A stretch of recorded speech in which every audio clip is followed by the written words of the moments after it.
આગામી દિવાળીની તૈયારીઓને ધ્યાનમાં રાખીને સુરત પોલીસે શહેરની સુરક્ષા મજબૂત કરી છે. ખાસ કરીને ચોરી અને લૂંટ જેવી ઘટનાઓને અટકાવવા માટે પોલીસ દ્વારા ફૂટ પેટ્રોલિંગ વધારવામાં આવી છે. આ પહેલના ભાગરૂપે પોલીસ કમિશનરેટના પૂર્ણ પોલીસ અધિકારીઓએ વિવિધ વિસ્તારોમાં જ્વેલરી દુકાનોની સુરક્ષા તપાસી. દિવાળીની તૈયારીઓ સાથે જ પોલીસની સુરક્ષા મુહિમ તેજ બની છે. પૂર્ણ પોલીસે ફૂટ પેટ્રોલિંગ યોજ્યું છે. આ તપાસ દરમિયાન દુકાનોમાં લગાડવામાં આવેલા સીસીટીવી કેમેરાનું મોનિટરિંગ સિસ્ટમ યોગ્ય રીતે કાર્યરત છે કે કેમ તેની ખાતરી કરવામાં આવી.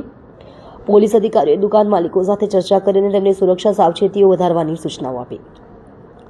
પૂર્ણ પોલીસ સ્ટેશન ઇન્સ્પેક્ટરે કહ્યું, દિવાળીની ચળવળને કારણે લોકોની ખરીદી વધી છે અને આ સમયગાળા દરમિયાન ગુનાની ઘટનાઓમાં વધારો થઈ શકે છે. આવી કોઈ પણ ઘટનાને રોકવા માટે અમે અગાઉથી જ પગલાં ભર્યા છે. ફૂટ પેટ્રોલિંગ વધારવામાં આવ્યું છે અને સંદિગ્ધ વ્યક્તિઓ પર નજર રાખવામાં આવી રહી છે. તેમણે આગળ કહ્યું, ગુનાને અંજામ આપતા પહેલા ચેતી જજો. આ સંદેશ સાથે અમે લોકોને પણ જાગૃત કરી રહ્યા છે. સીસીટીવી કેમેરાને વધારેલી પોલીસની મુલાકાતો ગુના માટે એક મજબૂત અવરોધનું કામ કરશે.